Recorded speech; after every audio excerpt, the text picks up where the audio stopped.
আজকের সংক্ষিপ্ত আলোচনায় আবারও আপনাকে বলি, বোঝাতে চাচ্ছিলাম, 1 নাম্বার, আমরা যেই গুনাহগুলোকে গুনাহ মনে করি না, হালকা মনে করি, তার কিছু বিষয় আমরা গোপন পাপকে তেমন কোনো বিষয় মনে করি না। 2 নাম্বার, পাপ কাজে সহযোগিতাকে আমরা কোনো গুনাহ মনে করি না। পাপ কাজে সহযোগিতা করা ভয়ানক অপরাধ, ভয়ানক গুনাহ। 3 নাম্বার, পাপ করার পরে সেটা আবার মানুষের সামনে প্রকাশ্য দিবালোকে বলে বেড়ানো, আমরা এটাকে পাপ মনে করি না। আরেকটা বিষয়, চক্ষুকে হেফাজতের কথা বললাম। চক্ষু হচ্ছে পাপের দরজা। চক্ষু যদি মানুষ হেফাজত করতে না পারে তাহলে পাপের রাস্তাটা খুব সহজ হয়ে যায়। আরেকটি বিষয় আপনাকে বলছিলাম, উপর হয়ে শুয়ে থাকা আমরা পাপ মনে করি না। উপর হয়ে শুয়ে থাকা লা ইউহিব্বুহাল্লাহ, আল্লাহর নিকটে পছন্দ নয়। এই উপর হয়ে শুয়ে থাকা হচ্ছে জাহান্নামী মানুষের বৈশিষ্ট্য। এবার আমরা আরেকটা বিষয় বলছিলাম, আপনি চুল এবং দাড়িগুলোকে, সাদা রংটাকে কালো কলব দিয়ে একেবারে কালো বানিয়ে ফেলছেন। আল্লাহর নবী এটাতে নিষেধ করেছে, বললেন 10 জন মিসকিনকে 1.25 কেজি করে চাল দিতে হবে। ও খেলার কথা মুখ দিয়ে বলল কেন? এই জন্যই দিতে হবে। খেলতে পরের কথা, খেলা পরের কথা, মুখ দিয়ে বের করলেন কেন? এই জন্যই 10 জন মিসকিনকে 1.25 কেজি করে চাল দিতে হবে। আমি বলছিলাম, জোয়া এক আশ্চর্যজনিত পাপ। আল্লাহ বলছেন, ইয়াসআলুনাকা আনিল খামরি ওয়াল মাইসির। ওহে নবী, মানুষ আপনাকে জিজ্ঞেস করবে জোয়ার ব্যাপারে, আপনি বলে দেন কুল ফিহিমা ইসমুন কাবীর, এটা হচ্ছে মহা বড় কবিরা গুনাহ। কেন এই জোয়ার কথা মুখ দিয়ে বলা নিষেধ কেন? একদিন খেলেছেন, একদিন। প্রথমবার আপনি মোবাইলে জোয়া ধরেছেন, প্রথমবারে জিতবেন। যা ধরেছেন সেটা ডাবল পাবেন, 3 ডবল পাবেন। আবার পরের বার ধরেছেন সেটাও পাবেন, কিন্তু তারপরে কোনো দিন টাকা শেষ না হওয়া পর্যন্ত জোয়া থেকে ফিরতে পারবেন না। এটা মানুষের মাইন্ড ওরা বোঝে। এর জন্য বহির্বিশ্ব আপনাকে এই ফিতনায় পতিত করেছে। আজকাল বাহিরে যেতে হয় না, আপনার অগোচরে আপনার ভাই, আপনার অগোচরে আপনার পিতা, আপনার অগোচরে আপনার সন্তান লক্ষ লক্ষ টাকায় জুয়ায় আসক্তি হয়ে খেলছে, জুয়ায় বিনষ্ট করছে এর হিসাব ছাড়া। তবে একটা কথা মনে রাখবেন, বাপদাদার ইতিহাস দেখবেন, জুয়া খেলে জমি কিনতে পেরেছে, ইতিহাস কারণেই। তবে জুয়া খেলতে বাপের জমি বিক্রি করেছে, নিজের জমি বিক্রি করেছে, বসতবাড়ি বিক্রি করেছে, এই ইতিহাস দুনিয়াতে বহু আছে। অতএব এই চিন্তা করা বৃথা, আমি মোবাইলে জুয়া খেলে টাকা ইনকাম করতে পারবো, হিস্টোরি বৃথা, এই চিন্তাই বৃথা। এই কথাটা অন্তত মাথায় নিয়ে আসবেন। দুনিয়ার সবচেয়ে মেধাবী ব্যক্তি আপনি, দুনিয়ার সবচেয়ে চালাক চতুর ব্যক্তি আপনি, গোটা দুনিয়ার সবচেয়ে অভিজ্ঞ ব্যক্তি আপনি, তবু আপনি জুয়া খেলে টাকা ইনকাম করতে পারবেন না, টাকাই বের করতে পারবেন না। এটা পৃথিবীর হিস্টোরি, পৃথিবীর ইতিহাস, আপনি এটা দেখবেন। অতএব কেন আপনি জুয়ায় টাকা বিনষ্ট করবেন, নষ্ট করবেন কেন? এটা ফিতনা, মহা বড় ফিতনা, গোটা জীবনটাকে ধ্বংস করবে, আপনার এই দুনিয়াবী জীবনটাকে সংকীর্ণ করবে, আপনার সুখ স্বাচ্ছন্দ্যের উপভোগের জীবনটাকেই বিনষ্ট করে দিবে। অতএব 9 নম্বরের বিষয়টা অত্যন্ত গুরুত্বপূর্ণ। আজকের সমাজে আমাদের সমাজের অনেক মানুষ, অনেক ভাই যারা আজকে অনলাইনের জুয়া খেলে টাকা বিনষ্ট করছে, অনলাইনের জুয়া খেলে নিজেদের সম্পদগুলোকে বিনষ্ট করছে। আমরা এই অনলাইনের জুয়ার আসক্তি থেকে নিজেদেরকে হেফাজত করব। আল্লাহ আমাদের সেই তৌফিক দান করুন, আল্লাহুম্মা আমিন। আরেকটা বিষয় ছোট্ট করে বলে নেই, আজকে এমন কিছু আমলের কথা আপনাকে বলতে চাচ্ছিলাম যে আমলগুলো করলেও অর্জিত নেকিগুলো নষ্ট হয়ে যায়। আমরা আজকে 2টা বিষয়ে কথা বলছিলাম, একটা যেটা আমরা যেই পাপগুলোকে হালকা মনে করি, আবার আরেকটা বিষয় যেই নেকি গুনাহগুলো আমাদের অর্জিত নেকিগুলোকে বিনষ্ট করে দেয়, উপার্জিত নেকিগুলোকে বিনষ্ট করে দেয়। তার একটা হচ্ছে গোপন পাপ। গোপন পাপ মানুষের অর্জিত নেকিকে বিনষ্ট করে দেয়। আরেকটা বিষয় আজকে আমরা যেটা খেয়াল করছি না, সেটা হচ্ছে এর অনেকগুলো পাপ আছে, তার মধ্যে আরেকটি পাপ আছে, আমরা বিনা কারণে যদি কুকুর পালন করি তাহলে কেরাতানে প্রতিদিন 1 কিরাত সমপরিমাণ নেকি আমার আমল নামা থেকে কেটে নেওয়া হবে, আমি যদি বিনা কারণে কুকুর পালন করি। আমি খুব সংক্ষিপ্ত করে একটু বলে যাই, হাদিস কোরআন উপস্থাপন করলে সময়ের প্রয়োজন। আরেকটা বিষয় বলছিলাম, যে কাজ করলে নেকি কমে যায়, নেকি নষ্ট হয়ে যায়, তার আরেকটা বিষয় হচ্ছে বিনা কারণে বাড়িতে কুকুর পালন করা। বিনা কারণে মানে আপনি শিকারের জন্য কুকুর পালন করতে পারেন, আপনি ফসল দেখভালের জন্য কুকুর পালন করতে পারেন, আপনি আপনার পশু দেখার জন্য, গরু ছাগল দেখার জন্য কুকুর পালন করতে পারেন। এর বাহিরে বিনা কারণে কুকুর পালন করলে প্রতিদিন আপনার আমলনামা থেকে 1 কেরাত সমপরিমাণ নেকি কমে যাবে। 3 নম্বর আরেকটা বিষয়, আমরা জানি শিরক করলে মানুষের আমলনামা নষ্ট হয়ে যায়, শিরক করলে পূর্ববর্তী অর্জিত আমলগুলো বিনষ্ট হয়ে যায়। শিরকের ব্যাপারে আহলে হাদিস সমাজের আলোচনা জানা আছে। আরেকটা বিষয়, বেদাত করলে পূর্ববর্তী আমলগুলো বিনষ্ট হয়ে যায়, নেকিগুলো বিনষ্ট হয়ে যায়। আহলে হাদিস সমাজ বেদাতের বিষয়ে জানা আছে। তবে আরেকটা বিষয় আমরা জানলেও গুরুত্ব দিতে চাই না, নেকি বিনষ্ট হয়। আরেকটা বিষয়, দান করে খোটা দেওয়া। দান করে খোটা দিলে, মান্নান, দান করে সহযোগিতা করে খোটা দিলেও নেকি কমে যায়। আপনি সহযোগিতা করেছেন, খোটা দিচ্ছেন, আপনার অর্জিত নেকিগুলো বিনষ্ট হয়ে যাবে, নষ্ট হয়ে যাবে। এটা অত্যন্ত গুরুত্বপূর্ণ আমাদের মা বোনদের জন্য। মা বোনদের এই অভ্যাসটা অত্যন্ত বেশি।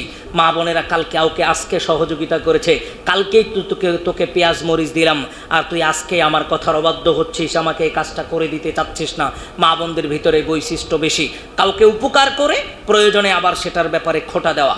আপনি কাউকে সহযোগিতা করেছেন 10 বছর কেন 50 বছর পরেও সেই বিষয়ে খোটা দেওয়া যাবে না। ওই বিষয়ে খোটা দিলে আপনার নেকি নষ্ট হয়ে যাবে। নেকি, যে অর্জিত নেকি, এটাকে আল্লাহ নষ্ট করে দিবেন, বিনষ্ট করে দিবেন।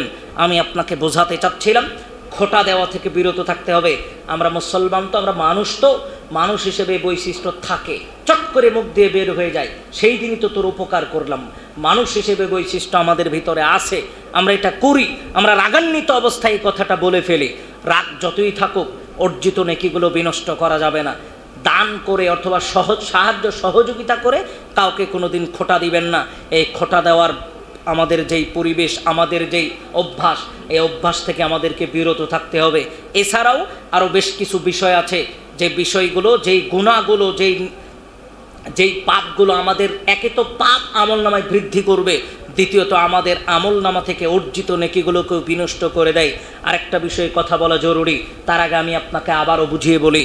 আজকের সংক্ষিপ্ত আলোচনায় আবারও আপনাকে বোঝাতে চাচ্ছিলাম, 1 নাম্বার, আমরা যেই গুনাহগুলোকে গুনাহ মনে করি না, হালকা মনে করি, তার কিছু বিষয় আমরা গোপন পাপকে তেমন কোনো বিষয় মনে করি না। 2 নাম্বার, পাপ কাজে সহযোগিতাকে আমরা কোনো গুনাহ মনে করি না। পাপ কাজে সহযোগিতা করা ভয়ানক অপরাধ, ভয়ানক গুনাহ। 3 নাম্বার, পাপ করার পরে সেটা আবার মানুষের সামনে প্রকাশ্য দিবালোকে বলে বেড়ানো, আমরা এটাকে পাপ মনে করি না। আরেকটা বিষয়, চক্ষুকে হেফাজতের কথা বললাম। চক্ষু হচ্ছে পাপের দরজা। চক্ষু যদি মানুষ হেফাজত করতে না পারে, তাহলে পাপের রাস্তাটা খুব সহজ হয়ে যায়। আরেকটি বিষয় আপনাকে বলছিলাম, উপর হয়ে শুয়ে থাকা আমরা পাপ মনে করি না। উপর হয়ে শুয়ে থাকা লা ইউহিব্বুহাল্লাহ, আল্লাহর নিকটে পছন্দ নয়। এই উপর হয়ে শুয়ে থাকা হচ্ছে জাহান্নামী মানুষের বৈশিষ্ট্য। এবার আমরা আরেকটা বিষয় বলছিলাম, আপনি চুল এবং দাড়িগুলোকে, সাদা রংটাকে কালো কলব দিয়ে একেবারে কালো বানিয়ে ফেলছেন। আল্লাহর নবী এটাতে নিষেধ করেছেন। আল্লাহর নবী বলছেন, আল্লাহর রাসূল সাল্লাল্লাহু আলাইহি ওয়াসাল্লাম বলছেন, এই মানুষগুলো জান্নাতে যাওয়া তো দূরের কথা, জান্নাতের গন্ধ পর্যন্ত পাবে না। 8 নম্বরে আপনাকে বলছিলাম, টাকনুর নিচে প্যান্ট পাজামা পরিধান করা যাবে না। 9 নম্বরে আপনাকে বলছিলাম, দাঁড়িয়ে থেকে প্রস্রাব করছি, প্রস্রাব করে পানি ব্যবহার করছি না। এই বৈশিষ্ট্য আপনাকে পরিত্যাগ করতে হবে। জুয়া আপনাকে পরিত্যাগ করতে হবে। যে গুনাহগুলো করলে নেকি নষ্ট হয়, তার একটা গুনাহ, বিনা কারণে কুকুর পালন করা যাবে না। শিরিক থেকে বিরত থাকতে হবে, বেদাত থেকে বিরত থাকতে হবে। কাউকে দান করার পরে খোটা দেওয়া, এই বৈশিষ্ট্য থেকে আমাদেরকে বিরত থাকতে হবে। আল্লাহ আমাদের বোঝার তৌফিক দান করুন। আল্লাহুম্মা আমিন।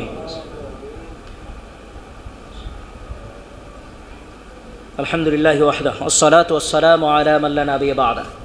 সংক্ষিপ্ত সময়ে আপনাদের সম্মুখে যে বিষয়টা বলছিলাম, তারপরও আমাকে 2টা বিষয় বলার জন্য অনুরোধ করা হয়েছিল, খুব ছোট্ট করে। তা একটা হচ্ছে জেনা বা পরকীয়া। জেনা বা পরকীয়া বর্তমান সময়ে অত্যন্ত কঠিন ও জটিল একটা বিষয়। কঠিন ও জটিল মানে, আমরা পরকীয়াটাকে আমরা নিজেরাই সহজবোধ করে দিয়েছি। আমাদের স্ত্রীর জন্য, পরস্পর আমাদের সন্তানদের জন্য আমরা এই পরকীয়া, মেয়েকে বিয়ে দিয়েছি, ফোনটা আমি কিনে দিয়েছি, এই যে সহজ করে দেওয়া, এগুলোকে সহজ করে নিজেরাই করে দিয়েছি। পরকীয়াটা অত্যন্ত ভয়ানক একটা পাপ। জেনা যেমন ভয়ানক একটা পাপ, আল্লাহর নবী রাসূল সাল্লাল্লাহু আলাইহি ওয়াসাল্লাম আয়েশা রাদিয়াল্লাহু আনহার একটা হাদিস আপনাকে বলি, অনেক জটিল কথা ব্যক্ত করেছেন জেনার ব্যাপারে। আয়েশা রাদিয়াল্লাহু আনহা বলছেন, 3 শ্রেণীর মানুষের রক্ত প্রবাহিত করা। আল্লাহ প্রথম কথা বললেন, মানুষের রক্ত প্রবাহিত করা হারাম, মুসলমানের রক্ত প্রবাহিত করা হারাম। এরপরে 3 শ্রেণীর মানুষের কথা বললেন, 3 শ্রেণীর মানুষের রক্ত প্রবাহিত করা যায়, করতে হবে, বৈধ। 3 শ্রেণীর মানুষের একজন, রজুলুন জানা বা'দা ইহসানিন, বিবাহের পরে যারা জেনা ব্যভিচারে লিপ্ত হয়, বিবাহের পরে যারা এই পাপাচার কাজে লিপ্ত হবে, এদের রক্ত প্রবাহিত করতে হবে। এদের আর দুনিয়াতে বেঁচে থাকার কোনো অধিকার নাই। এ কথা রাসূল সাল্লাল্লাহু আলাইহি ওয়াসাল্লাম ব্যক্ত করেছেন।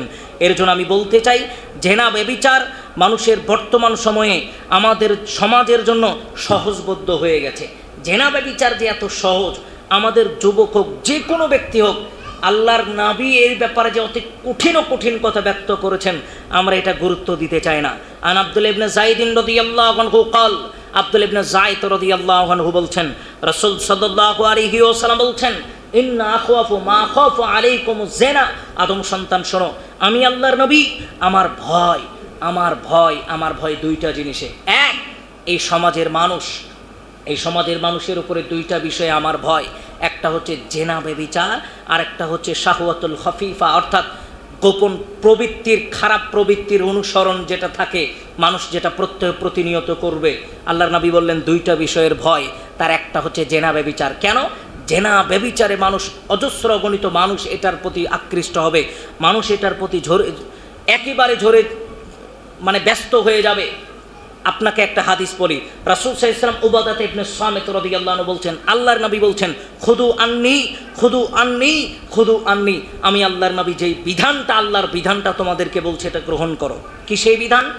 আল্লাহর নবী বলছেন, শোনো, কদ জাআলাল্লাহু লাহুন্না সাবিলা, আল্লাহর নবী বলছেন, আল বিকরু ওয়াল বিকর, একজন অবিবাহিত নারী পুরুষ যদি জেনা ব্যভিচারে লিপ্ত হয়, একটা হাদিসে একবার আল্লাহর নবী বললেন তাগরিবু আমিন, এলাকা থেকে বের করে দিতে হবে। আবার আরেকটা হাদিসে বলছেন 100টা, এই হাদিসে আরেকটা শব্দে বলছেন 100টা বেতার আঘাত করতে হবে।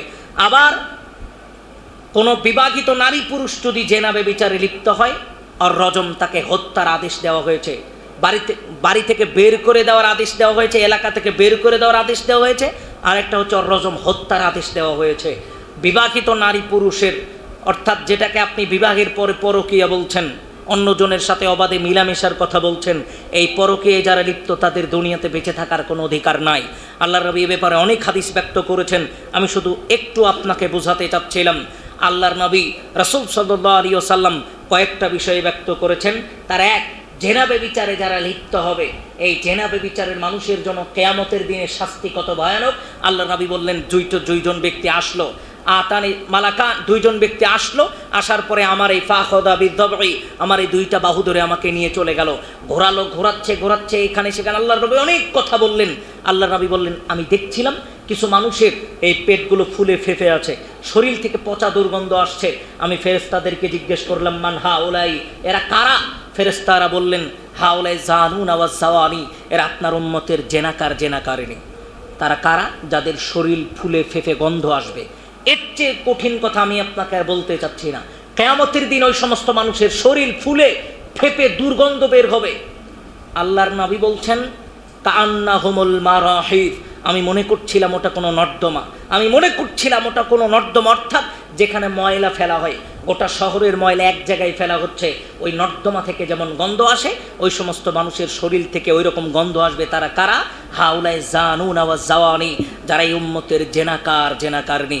অতএব জেনা ব্যভিচারের এই অশ্লীলতা, এই ভয়ানক পরিবেশ থেকে আমাদেরকে নিজেদেরকে হেফাজত করতে হবে। দেখেন, সহজ একটা কথা বলি, ইসলাম আপনাকে কেন চক্ষু হেফাজতের কথা বলে, বিষয়টা একটু খেয়াল করবেন।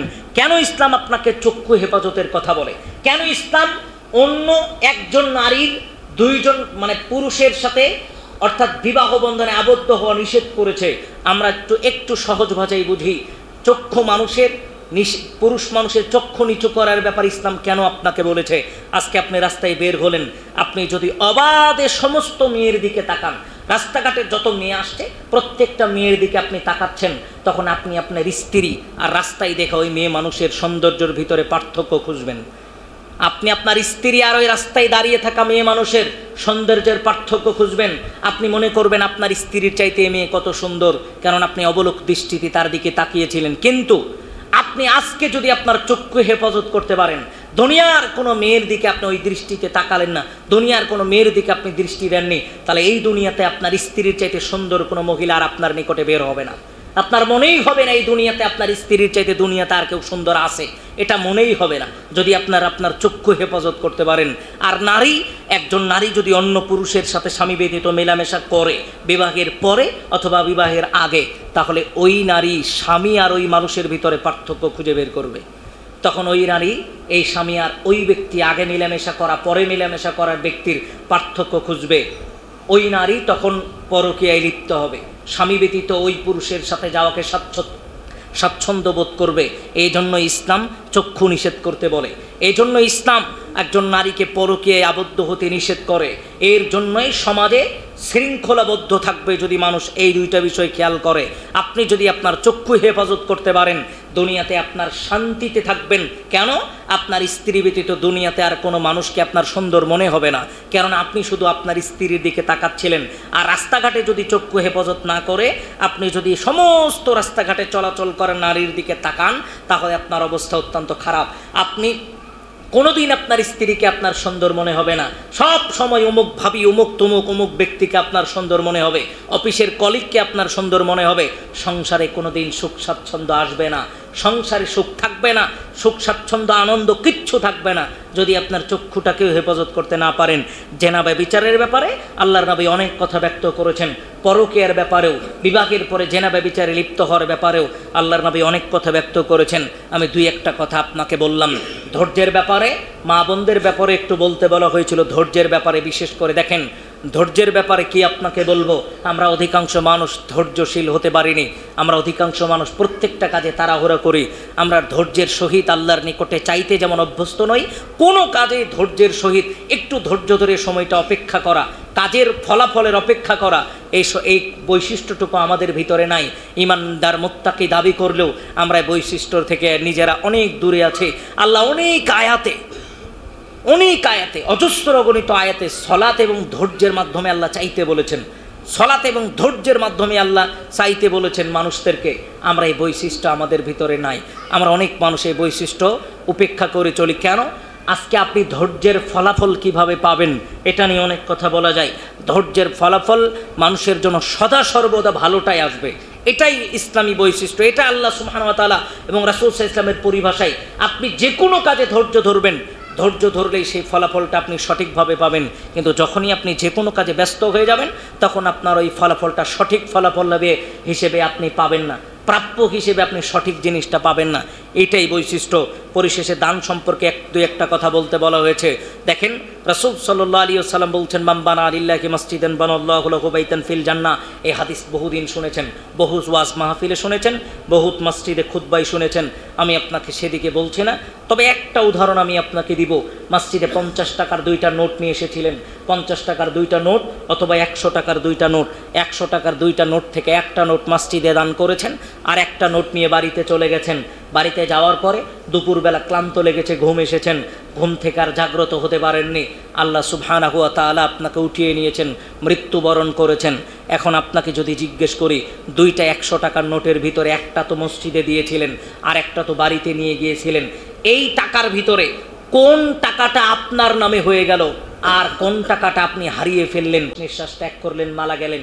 এখন আপনাকে জিজ্ঞেস করব, ব্যাংকের 5 টাকা যেটা ফকিরকে দিয়েছিলেন ওটা আপনার, না ব্যাংকে রাখা 50 লাখ টাকা আপনার? এই জিজ্ঞাসা করলে আপনি বুঝতে পারবেন ব্যাংকের গেটে ফকিরকে দেওয়া 5 টাকা আপনার, ওটা দুনিয়ার কেউ আপনার নিকট থেকে কেড়ে নিতে পারবে না। কিন্তু 50 লাখ টাকা যেটা ব্যাংকে রাখলেন, আর এক পয়সা 1 আনা পর্যন্ত আপনি কবরে নিয়ে যেতে পারবেন না, এই শক্তি আর আপনার নাই। তাহলে যেই 5টা টাকা মসজিদে দান করেছেন, যেই 5টা টাকা ফকিরকে দান করেছেন, এই টাকার ভাগ দুনিয়াতে কেউ নিতে পারে না। ব্যাংক ব্যালেন্স, জমি জমা একটাও মানুষ কবরে নিয়ে যেতে পারে না। এই হিসাবটা আমাদেরকে দুনিয়াতে করা দরকার। অতএব বেশি কিছু বলার প্রয়োজন বোধ মনে করছি না। নিজের জন্য কিছু জমাতে চান, নিজের জন্য পরকালে কিছু জমাতে চান, তাহলে আপনি মসজিদে দান করেন। যেটা নিজের জন্য পরকালে জমাতে চান, তাহলে মসজিদে দান করবেন। আর যদি মনে করেন দুনিয়াতে যা উপার্জন করব সব মানুষের জন্য করে যাব, আমার 1 পয়সারও দরকার নাই, তাহলে আপনি দুনিয়াতে রেখে যেতে পারেন। কেন? মা তাকদ্দমা মালুহু, মানুষ মরার আগে আল্লাহর কাছে যেটা পাঠায় ওটা তার নিজের, কিন্তু আমা তাআখারা মালু ওয়ারিসিহি, দুনিয়ার উপরে মানুষ যেটা ছেড়ে দেয় ওর 1 পয়সাও মানুষের নয়, নিজের নয়। সাহাবী আল্লাহর নবীকে জিজ্ঞেস করলেন, আল্লাহর নবী, আইয়ুকুম মা ইউহিব্বু মিন মালি ওয়ারিসিহি, আমাদের মধ্যে কোন মানুষটা, আল্লাহর নবী সাহাবীদেরকে জিজ্ঞেস করলেন, বলো তো আমাদের মধ্যে কোন মানুষটা নিজের সম্পদের চাইতে অপরের সম্পদকে বেশি ভালোবাসে? অপরের সম্পদ মানে নিজের 5টা দোকান, তারপরের 10টা দোকান তার ভাইয়ের। সে নিজে মনে করছে 5 বছরে যতদিন দুনিয়াতে জীবিত থাকবে 5টা দোকানে যা উপার্জন হবে 1 টাকাও আমি নিব না, এই সমস্ত টাকা আমার ভাই নিবে। 5 বিঘা জমি ফসল করেছে, পরের 2 বিঘা তার ভাইয়ের, 5 বিঘা জমিতে যত ফসল হবে একটাও আমি নিব না, সব আমার ভাই নিবে। কোন মানুষ আছে দুনিয়াতে যে নিজে উপার্জন করে মানুষকে সম্পদের মালিক বানায়, 1 টাকাও নিজে নেয় না, সমস্ত সম্পদ এলাকার মানুষকে দিয়ে দেয়? এমন মানুষ কি দুনিয়াতে আছে? সাহাবীরা বললেন, জিন আল্লাহর নবী, এমন মানুষ তো দুনিয়াতে নাই। কোন পাগল এটা করবে যে নিজে উপার্জন করে মানুষকে সম্পদের মালিক বানাবে, মানুষকে বাড়ি গাড়ি করে দিবে, মানুষকে জমি জমা কিনে দিবে? আল্লাহর নবী বললেন, এমন মানুষই দুনিয়াতে বেশি। কেন? যেই মানুষটা দুনিয়াতে মরার আগে আল্লাহর কাছে কিছু পাঠালো, ওটা তার নিজের, কিন্তু দুনিয়ার উপরে যে জমি জমা টাকা পয়সা একটাও তার নয়। অতএব আপনাকে বোঝাতে চাচ্ছিলাম, জীবদ্দশায় মনে রাখবেন, আমি আমার জন্য কি উপার্জন করলাম, আমি যা উপার্জন করলাম এই সব তো মানুষের জন্য উপার্জন করলাম। আমি আমার জন্য কি করলাম, আমি আমার জন্য আল্লাহর কাছে কি পাঠালাম, এই জিজ্ঞাসা একবার নিজেকে করা দরকার। মুরব্বী, দুনিয়াতে তো 5 তলা বিল্ডিং উঠালেন, খাটনিতে একটা খাটে ঘুমাচ্ছেন, একটা এসির নিচে ঘুমাচ্ছেন, ফ্যানের নিচে ঘুমাচ্ছেন, দামি টাইসের উপরে ঘুমাচ্ছেন, প্রসাব পায়খানা বাথরুমও টাইস করেছেন, কিন্তু যেই জায়গায় চিরস্থায়ী থাকবেন এই জায়গার জন্য কি করলেন? ওই জায়গায় কোথায় ঘুমাবেন, ওই জায়গায় কোন ঘরে ঘুমাবেন, এই চিন্তা আপনাকে আমাকে করা দরকার। আল্লাহ আমাদের বোঝার তৌফিক দান করুন। আল্লাহুম্মা আমিন।